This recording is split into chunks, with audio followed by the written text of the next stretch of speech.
In 2015, Elizabeth Holmes appeared on Forbes' list of America's richest self-made women.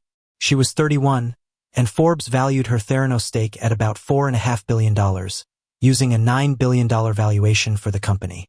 On June 1, 2016, Forbes cut its estimate of Theranos to $800 million and Holmes' estimated net worth to zero. That revision came roughly 1 year after the list, not 14 months later. The 19-year-old in this story was Holmes when she founded Theranos in 2003, not Holmes when Forbes put her on the 2015 list.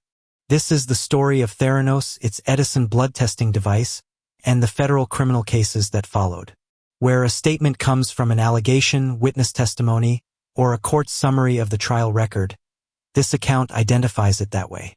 Holmes founded the company in 2003 at 19.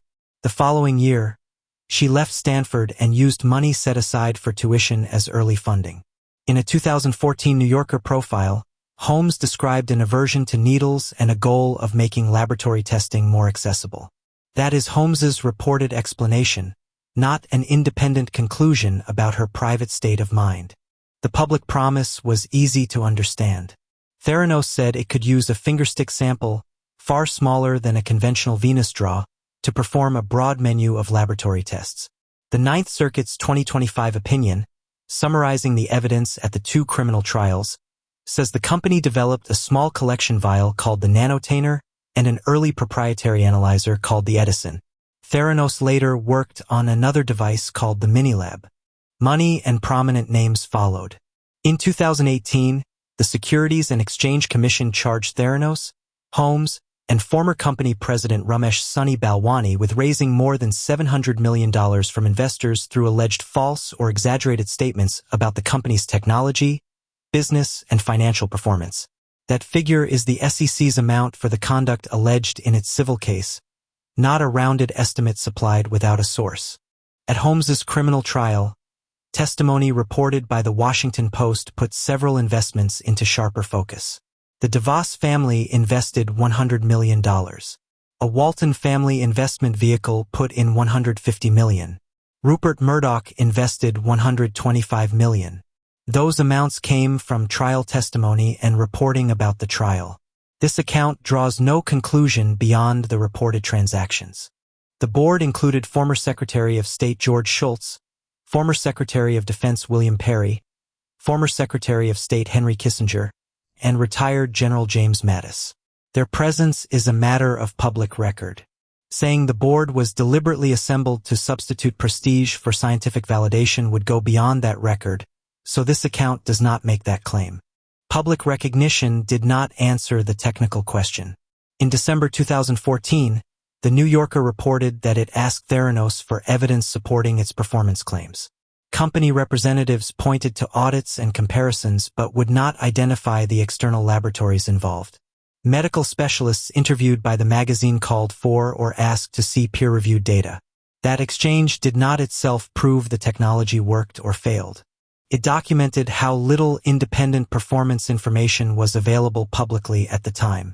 The later court record is more specific. The Ninth Circuit opinion says Theranos developed roughly 300 assays using small samples during Holmes's time at the company, but only 12 were ever run on the Edison. Other tests were run on third-party commercial analyzers, sometimes after Theranos modified their use. The SEC's civil complaint made a parallel allegation. Theranos' proprietary analyzer handled only a small number of tests, while the company processed the vast majority of patient tests on modified or conventional commercial machines. Theranos also presented demonstrations to selected visitors. The Ninth Circuit, summarizing trial evidence, says the Edison and Minilab were put into a null protocol for some VIP demonstrations. Samples were then run out of sight on those steps as concealment. That wording comes from the appellate court's description of the trial record. It is not an inference added here. Retail partners made the proposition visible to ordinary customers. Fortune reported in November 2015, while attributing the underlying facts to the Wall Street Journal, that Safeway had spent about $350 million building clinics in more than 800 stores. But the tests never launched. Fortune also reported that Theranos announced a partnership in September 2013. Its release said the first wellness center would open that month in Palo Alto and that the companies planned a nationwide service. On June 12, 2016, Walgreens announced it was ending the relationship and closing all 40 Theranos wellness centers in its Arizona stores. Walgreens cited the voiding of a number of test results and the Centers for Medicare and Medicaid Services rejection of Theranos' correction plan. Employees became central witnesses. The Ninth Circuit opinion says trial evidence showed that employees raised reliability concerns with Holmes and Balwani. The court wrote that the two dismissed the concerns or shifted blame away from Theranos devices. That is a court summary of evidence tested at trial. It is narrower and more defensible than saying every critic was fired or claiming a company-wide emotional climate as fact. On October 15, 2015, Wall Street Journal reporter John Carreyrou published the investigation that changed the public record. In 2014, the Edison could perform only 15 tests and that Theranos performed the vast majority of its tests on traditional machines bought from other companies. Theranos disputed the reporting at the time. Carreyrou later expanded the investigation in his 2018 book, Bad Blood. The regulatory record developed alongside the reporting. Theranos later voided patient results produced by the Edison. Walgreens' termination announcement expressly referred to voided results and CMS's rejection of the company's correction plan. CMS records identify sanctions against specific Theranos laboratories. They do not support the simpler claim that a single July 2016 action instantly revoked every Theranos laboratory certificate everywhere. That broader statement has been removed from this account. The appellate opinion also records what the regulator found. CMS conducted an unannounced inspection in late 2015.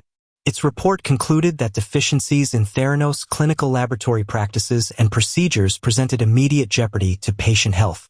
The cited failures involved tests run on the Edison as well as tests run on modified commercial devices.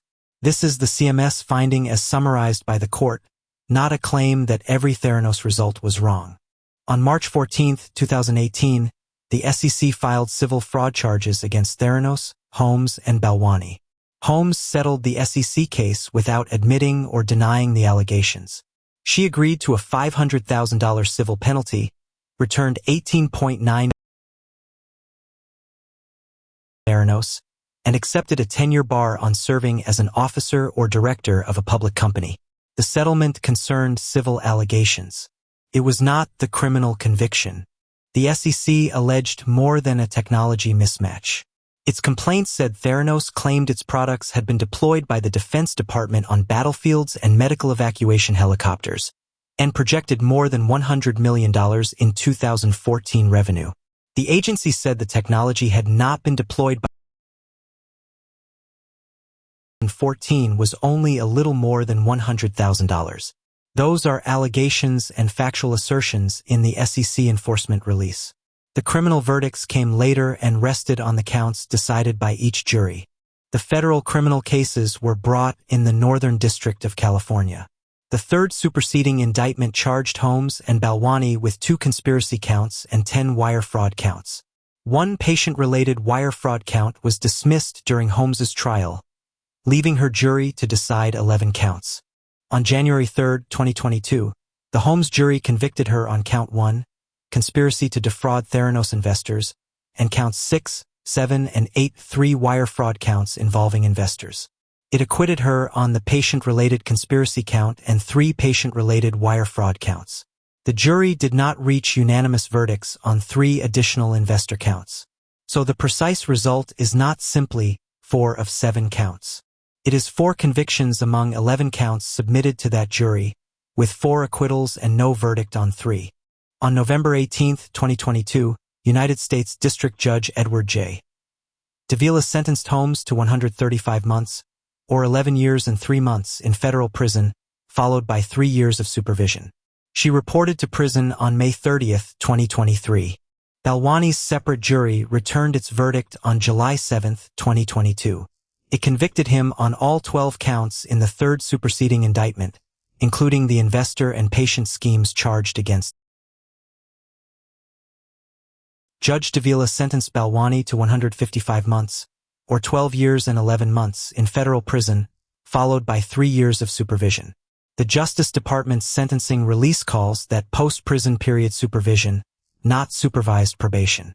On December 22, 2025, the United States Court of Appeals for the Ninth Circuit affirmed both convictions and sentences in a published opinion. As of July 19, 2026, Balwani has a petition for Supreme Court review pending. 21, 2026. A pending petition is not a reversal. The convictions remain in place. By the time of Holmes's November 2022 sentencing, the Justice Department described Theranos as now defunct. The company Forbes had valued at $9 billion in 2015 no longer operated. The documented sequence matters more than a theory about anyone's unspoken thoughts. Theranos made broad claims, obtained major investments and retail data, processed most patient tests on commercial machines, faced investigative reporting and regulatory action, and then became the subject of separate civil and criminal cases.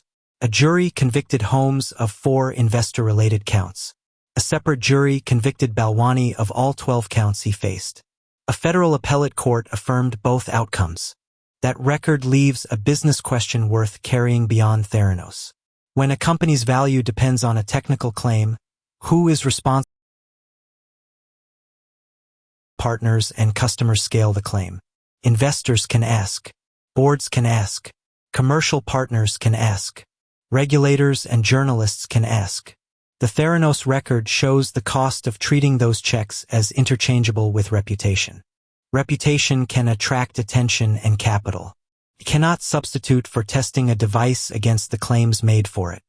Next time, Empire Lines turns to a market built around flowers, contracts, and a century. Subscribe for that episode, and tell us in the comments which form of validation should arrive first when the product claim is scientific.